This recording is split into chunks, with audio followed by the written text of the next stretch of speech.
You believe you're watching your thoughts. Right now, as you listen to these words, you think there's a you observing them, a consciousness inside your head, behind your eyes, looking out at the world, a witness, an observer, a self that experiences. But what if that observer is just another thought? Nisargadatta Maharaj spent decades pointing to this exact trap. He said, "You are not what you think you are. You are not even what you think you are." He wasn't being poetic. He was being precise. Because the moment you believe you're the observer, you've already split yourself in two. The observer and the observed. The watcher and what's being watched. And that split is the beginning of suffering. Imagine a movie theater. You're sitting in the dark. The film begins. Characters struggle, celebrate, fear, love, and you're so absorbed in their story that you forget something crucial.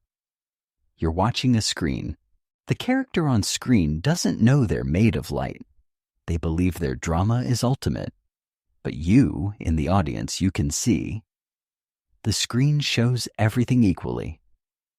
The hero and the villain, the tragedy and the comedy. The screen is untouched by the drama.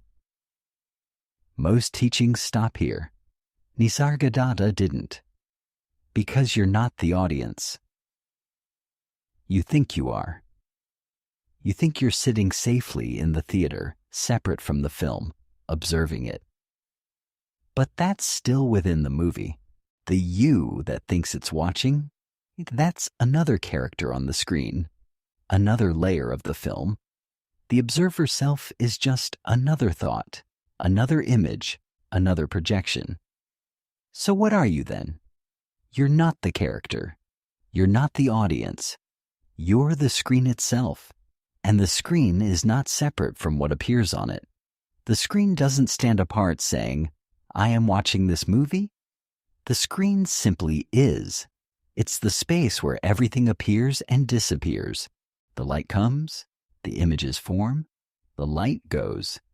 The screen remains untouched, unchanged, present for all of it. But who notices? This is the trap Nisargadatta kept pointing to. When you try to observe yourself, you create another split. Me watching me. But then who is watching the watcher? And who is watching that watcher? Infinite regression. Each layer of observation creates another observer, another thought pretending to be the real you. Until you hit something that can't be observed. Until you hit silence. That silence is not empty. It's not blank. It's the space where all observation happens. It's the awareness before any thought of awareness arrives. It's the presence that doesn't need to know itself because it's already present. Nisargadatta called this the I am. Not I am this or I am that. Just I am. The bare fact of existence before any identity, any story, any observer self attaches itself to it.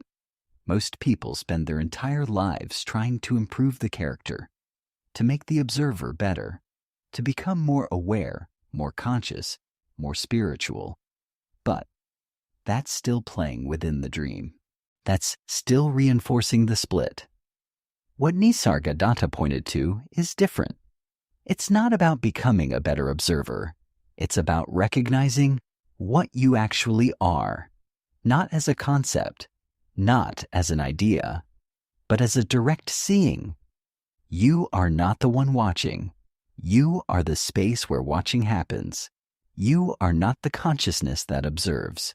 You are the awareness in which all observation appears and disappears.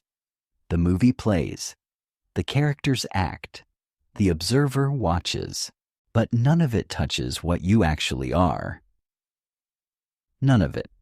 You're still waiting for proof. You're still asking, but how do I know this is true? How do I experience this directly? And that question itself is the barrier, because the one asking is still the character in the movie, still the observer trying to observe itself, still the thought trying to think about thinking. Nisargadatta was ruthless about this. He said, "The witness is not separate from what is witnessed. There is only witnessing happening. No one is doing it." This breaks the entire framework you've built, the framework where there's a you that can do something, achieve something, become something. What if there's just happening? Right now, sounds are appearing in your awareness. Your breath, ambient noise. You didn't create these sounds. They're just appearing. And you didn't create the awareness in which they appear either. It's already here. Before you were born, awareness existed. After you die, awareness will continue. You are not the creator of awareness. You are awareness itself. But even that statement creates confusion because it suggests you're a thing that possesses awareness. Let me be more precise. There is awareness, and there is no one aware of it. This is the collapse Nisargadatta kept pointing toward. When you truly see this, something shifts. Not gradually, not over time, not through practice, but in a moment of recognition. The observer you've been searching for, the one you thought could become enlightened, the one you thought could achieve spiritual advancement. That observer was never real. It was a useful fiction, a character in the dream, necessary for the body to function, but not what you are. Think about this. When you're in deep sleep, there is no observer. There is no watcher. Yet awareness continues. The body breathes, the heart beats, but there's no you observing any of it. And then you wake up. The observer returns. The sense of I comes back online. But where was it? Where was the observer during sleep? It wasn't anywhere because it never existed as a separate entity. It's a function, a mechanism, like the eye seeing, like the ear hearing, like the mind thinking. But you are not the eye. You are not the ear. You are not the mind. You are the awareness in which all of these functions occur. See what this means. If you are the awareness, then you are not affected by what happens within it. The movie can be tragic or joyful. The observer can be anxious or calm. The thoughts can be dark or light. But the awareness itself, you, remain untouched, unshaken, unchanged.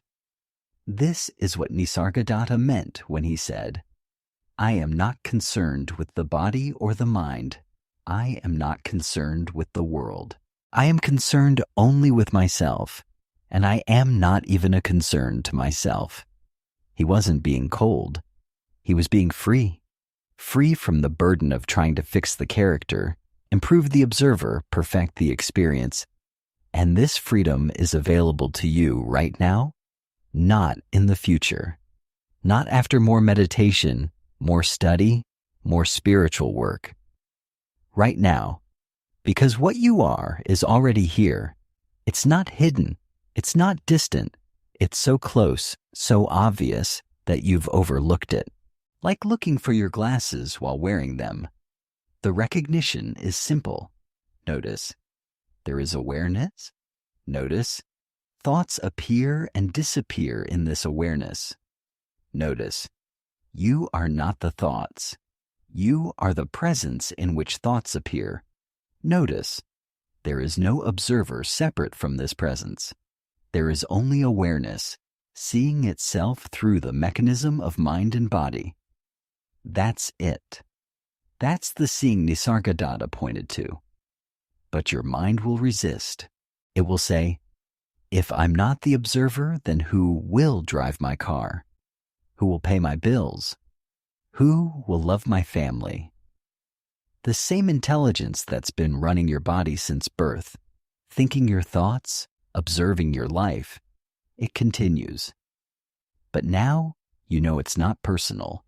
It's not yours. It's just happening through this organism.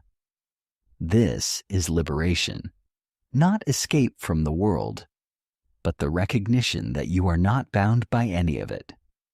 The screen is not affected by the movie. Awareness is not damaged by what it's aware of. So the question that remains is not, how do I become enlightened? The question is, how did I ever believe I was separate from this awareness that I've always been? And the answer, you didn't. You never were separate. You only believed you were. And beliefs dissolve in an instant when you see through them. What remains when the belief dissolves? Just this. Just now. Just awareness. Just you. Not as a person, but as the presence in which all persons appear.